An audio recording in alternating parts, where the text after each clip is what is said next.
Hello friends, good morning. എല്ലാവർക്കും super കൺമണി സീരിയലിൻ്റെ latest episode റിവ്യൂയിലേക്ക് സ്വാഗതം.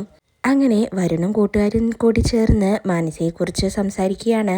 ഇത്രയൊക്കെ ആയ സ്ഥിതിക്ക് വരുൺ മുതലാളിക്ക് മാനസ മേഡത്തെ കല്യാണം കഴിച്ചുകൂടെ എന്ന് വരുണിൻ്റെ കൂട്ടുകാരങ്ങനെ ചോദിക്കുകയാണ്. അങ്ങനെ മാനസയെ തന്നെ വിവാഹം കഴിക്കാമെന്ന് വരുൺ തീരുമാനിക്കുന്നുണ്ട്. വരുണിൻ്റെ അച്ഛനെ വിളിച്ച് വരുൺ അങ്ങനെ സംസാരിക്കുന്നുണ്ട്. അച്ഛൻ എൻ്റെ കൂടെ വരണം, എന്നെ സഹായിക്കണം, മാനസയുടെയും എൻ്റെയും കല്യാണം നടത്തി തരാൻ അച്ഛൻ വന്ന് മാനസയുടെ വീട്ടിൽ സംസാരിക്കണമെന്ന് വരുൺ അങ്ങനെ പറയാണ്.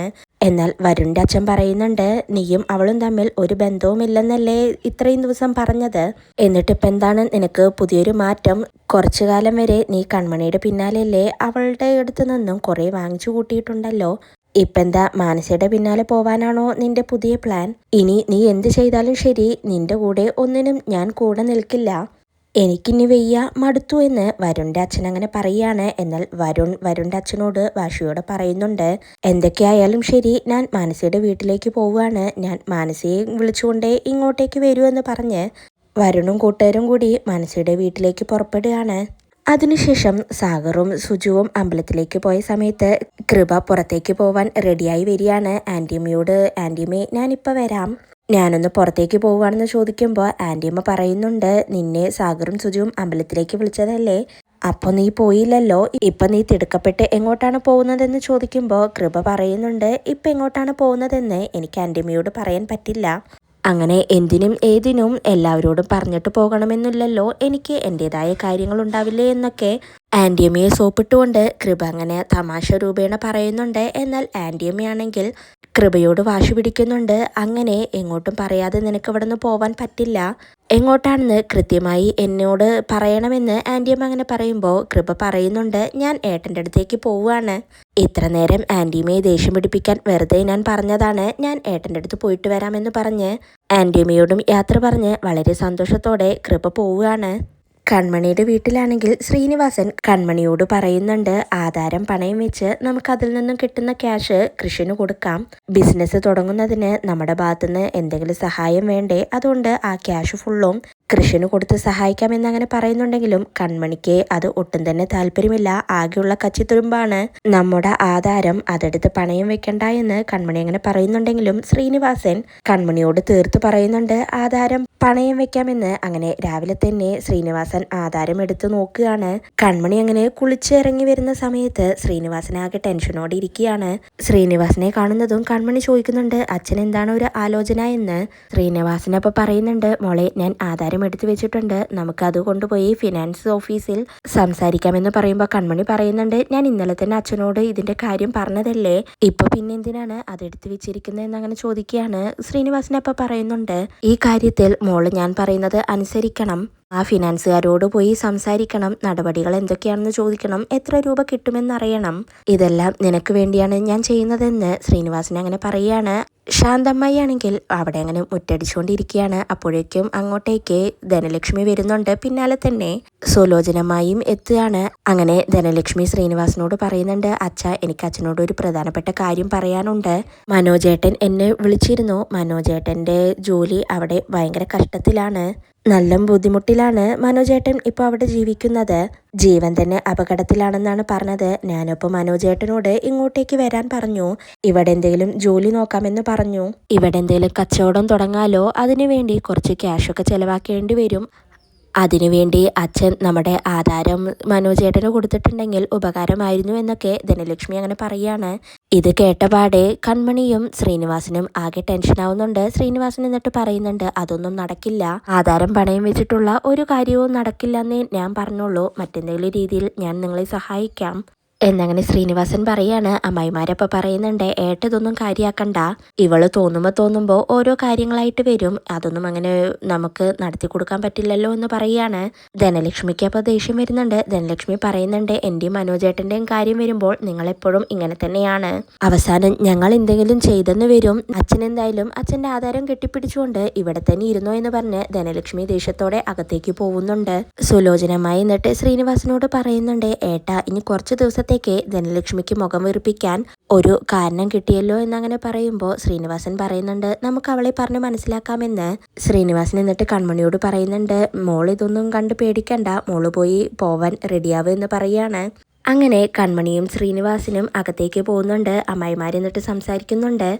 ധനലക്ഷ്മി ഈ ആധാരം പണയം വെച്ച് കിട്ടുന്ന ക്യാഷ് കൊണ്ട് സുഖമായിട്ട് ജീവിക്കാനുള്ള പ്ലാനാണ്, അല്ലാതെ മനോജിന് കച്ചവടം തുടങ്ങാനൊന്നല്ല അവൾ ഈ ചെയ്യുന്നത് എന്നൊക്കെ അമ്മായിമാരങ്ങനെ സംസാരിക്കുകയാണ്. കൺമണി അങ്ങനെ ഓഫീസിലേക്ക് പോവാൻ റെഡിയാവുന്ന സമയത്ത് ശ്രീനിവാസൻ വരികയാണ്. ശ്രീനിവാസനെ കാണുന്നതും കൺമണി ചോദിക്കുന്നുണ്ട്, അച്ഛ ഏട്ടത്തി എന്തോ അറിഞ്ഞതുപോലെയാണല്ലോ സംസാരിച്ചത്, അതും അച്ഛൻ കൃത്യമായി പുറത്തിറങ്ങാൻ പോകുമ്പോൾ തന്നെ എന്ന് കൺമണി അങ്ങനെ ചോദിക്കുമ്പോൾ ശ്രീനിവാസൻ പറയുന്നുണ്ട്, ഏയ് എനിക്ക് അങ്ങനെയൊന്നും തോന്നിയില്ല മോളെ എന്നങ്ങനെ പറയുമ്പോൾ കൺമണി പറയുന്നുണ്ട്, ഞാൻ ഇപ്പോഴും അച്ഛനോട് പറയുന്നു ഇതൊന്നും വേണ്ട അച്ഛാ, ഈ ആധാരം കൊണ്ടുപോയി അച്ഛൻ ഒന്നും ചെയ്യണ്ട, ഇപ്പൊ തന്നെ കണ്ടില്ലേ ഇവിടെ കടുപിടി കൂടുന്നത് എന്ന് കൺമണി അങ്ങനെ പറയുന്നുണ്ട്. അച്ഛൻ ഈ കാര്യത്തിൽ എന്ത് ചെയ്യണമെന്ന് നന്നായിട്ട് അറിയാം, മോൾ എന്തായാലും സമയം വൈകാതെ റെഡിയാവാൻ നോക്കുമെന്ന് പറഞ്ഞ് ശ്രീനിവാസൻ അവിടെ നിന്നും പോകുന്നുണ്ട്. പിന്നീട് കൺമണി വേഗം തന്നെ റെഡിയായി ഓഫീസിലേക്ക് പോവുകയാണ്. കുറച്ച് സമയത്തിന് ശേഷം ശ്രീനിവാസനും റെഡിയായിക്കൊണ്ട് ഫിനാൻസ് ഓഫീസിലേക്ക് പോകുന്നുണ്ട്. പിന്നീട് വരുണും കൂട്ടുകാരും കൂടി ചേർന്ന് മാനസയുടെ വീട്ടിലേക്ക് വരികയാണ്.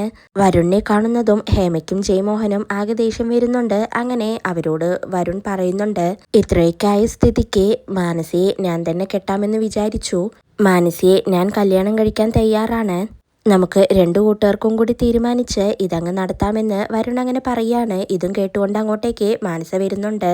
വരുൺ പറയുന്നത് കേട്ട് മാനസ ആകെ ദേഷ്യത്തിലാണ്. മാനസ എന്നിട്ട് വരുണിനോട് പറയുന്നുണ്ട്, ഏത് ജീവിതത്തെ പറ്റിയാണ് വരുൺ ഇവരോട് സംസാരിക്കുന്നത്, അന്ന് അവിടെ എന്താണോ ഉണ്ടായതെന്ന് എനിക്കും വരുണും നന്നായി അറിയാം, ഇന്ന് നമ്മളെ അവിടെ എല്ലാവരും കൂടി ചതിച്ചതാണ്, ഞാനും നീയും തമ്മിൽ ഇഷ്ടത്തിലാണോ അല്ലല്ലോ, ആ വീട്ടിനുള്ളിൽ ഞാനും നീയും തെറ്റായി ഒരു നോട്ടം പോലും ഉണ്ടായിട്ടില്ല, പിന്നെ എന്ത് അർത്ഥത്തിലാണ് നീ എന്നെ കല്യാണം കഴിക്കാമെന്ന് തീരുമാനിച്ചത്, അന്ന് അവിടെ നടന്നത് എന്താണെന്ന് വ്യക്തമായി എൻ്റെ അച്ഛനോടും അമ്മയോടും നീ തന്നെ പറഞ്ഞു കൊടുക്ക്, അവരുകൂടി എന്താണെന്ന് കേൾക്കട്ടെ എന്ന് മാനസ അങ്ങനെ പറയുന്നതും വരുൺ അന്ന് ആ വീട്ടിനുള്ളിൽ ഉണ്ടായ സംഭവങ്ങളെല്ലാം ജയമോഹനോടും ഹേമയോടും തുറന്നു പറയാണ്. ഇതെല്ലാം കേട്ട് അവരാകെ ഷോക്കാവുന്നുണ്ട്.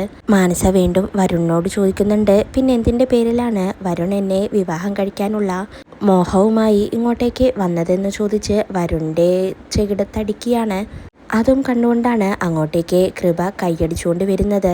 ഇതെന്തായാലും ഗംഭീരമായി കൃത്യസമയത്ത് തന്നെ ഇവിടെ വന്നു കയറാൻ പറ്റിയതിൽ എൻ്റെ ഭാഗ്യമെന്ന് കൃപ അങ്ങനെ മാനസയോട് പറയാണ്. മാനസപ്പ ചോദിക്കുന്നുണ്ട്, നിനക്കെന്താടി ഇവിടെ കാര്യമെന്ന്. കൃപപ്പ പറയുന്നുണ്ട്, നിനക്കെന്തായിരുന്നു എൻ്റെ വീട്ടിൽ കാര്യം, എൻ്റെ വീട്ടിൽ ഓരോ പ്രശ്നങ്ങളുണ്ടാകുന്ന സമയത്ത് നീ ഈ കറക്റ്റ് സമയത്ത് അവിടെ എത്താറുണ്ടായിരുന്നുവല്ലോ, നിനക്ക് ഇത് തന്നെ വേണം മാനസ, എൻ്റെ കുടുംബത്തെ നീ അത്രത്തോളം ദ്രോഹിച്ചിട്ടുണ്ട്, അച്ഛനും മോൾക്കും ഇപ്പൊ നല്ല തിരിച്ചടി തന്നെ കിട്ടിയില്ലേ, ഇതാണ് പറയുന്നത് ദൈവമുണ്ടെന്ന്, അങ്കിളിനെ എൻ്റെ അച്ഛന് നല്ല ഇഷ്ടമായിരുന്നു, അതുകൊണ്ട് തന്നെ എൻ്റെ അച്ഛൻ അങ്കിളിനെ ഒരിക്കലും തല്ലില്ല, പക്ഷേ ദൈവം അതിന് മടിക്കില്ല അങ്കിളെ, അതുകൊണ്ടാണ് ഇപ്പം ഇങ്ങനെ ഒരു തിരിച്ചടി കിട്ടിയതെന്ന് കൃപ അങ്ങനെ ജയമോഹനോടും പറയുന്നുണ്ട്. വരുണപ്പം മാനസയോട്, മാനസ ഞാൻ നിൽക്കണോ പോണോ എന്നങ്ങനെ ചോദിക്കുകയാണ്. മാനസ അപ്പം വരുണിനോട് ഇറങ്ങിപ്പോടാ എൻ്റെ വീട്ടിൽ നിന്നും എന്ന് പറയാണ്. അങ്ങനെ വരുണും കൂട്ടരും പേടിച്ചു വിറച്ചുകൊണ്ട് വേഗം തന്നെ വണ്ടിയെടുത്ത് അവിടെ നിന്ന് പോകുന്നുണ്ട്. അതിനുശേഷം കൃപ മാനസയോട് പറയുന്നുണ്ട്, പണ്ടൊക്കെ പിന്നെ പിന്നെ പണി തരുള്ളൂ, ഇപ്പോൾ ദൈവം അപ്പപ്പ പണി തരും, ആ വരുണൊരുത്തൻ്റെ വായടപ്പിച്ചാൽ നീ രക്ഷപ്പെടുമെന്ന് കരുതിയോ, നീ ചെയ്തതിൻ്റെ കൂലി നാട്ടുകാരുടെ വായിൽ നിന്ന് തന്നെ നീ കേൾക്കും, നാറും നാണം കെട്ട് പുറത്തിറങ്ങാനാവാതെ നീ ഈ വീടിനകത്ത് തന്നെ ഇരിക്കും എന്നങ്ങനെ കൃപ വളരെ ദേഷ്യത്തോടെ മാനസയോട് പറയുന്നുണ്ട്. എന്നാൽ മാനസയാണെങ്കിൽ തിരിച്ചൊന്നും പറയാതെ പ്രതികാരം മനസ്സിൽ വെച്ചുകൊണ്ട് അങ്ങനെ നിൽക്കുകയാണ്.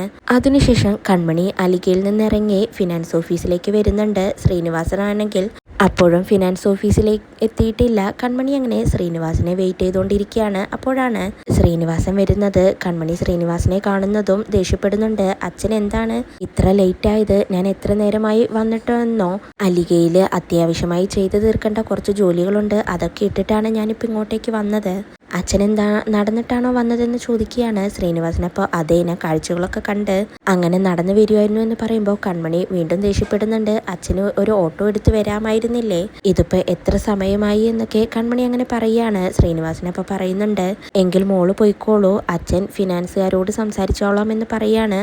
അങ്ങനെ കൺമണിക്ക് ശ്രീനിവാസനെ അവിടെ ഒറ്റയ്ക്ക് വിട്ടുപോകുന്നതിൽ ആകെ ടെൻഷൻ ഉണ്ടെങ്കിലും തൻ്റെ ജോലി ചെയ്തു തീർക്കാനുള്ളത് കൊണ്ട് കൺമണി അങ്ങനെ ശ്രീനിവാസനോട് ഫിനാൻസുകാരോട് സംസാരിച്ച് എല്ലാം ശരിയാണെങ്കിൽ എന്ത് പേപ്പേഴ്സിലും അവർ ഒപ്പിടാൻ പറയുകയാണെങ്കിലും തന്നെ വിളിച്ച് ചോദിച്ചിട്ട് ചെയ്താൽ മതി എന്നൊക്കെ പറഞ്ഞ് താനിപ്പോൾ പോവുകയാണെന്ന് പറഞ്ഞ് കൺമണി അങ്ങനെ തിരിച്ച് അലിഗയിലേക്ക് പോവുകയാണ്. ഇതോടെയാണ് ഇന്നത്തെ എപ്പിസോഡ് അവസാനിക്കുന്നത്.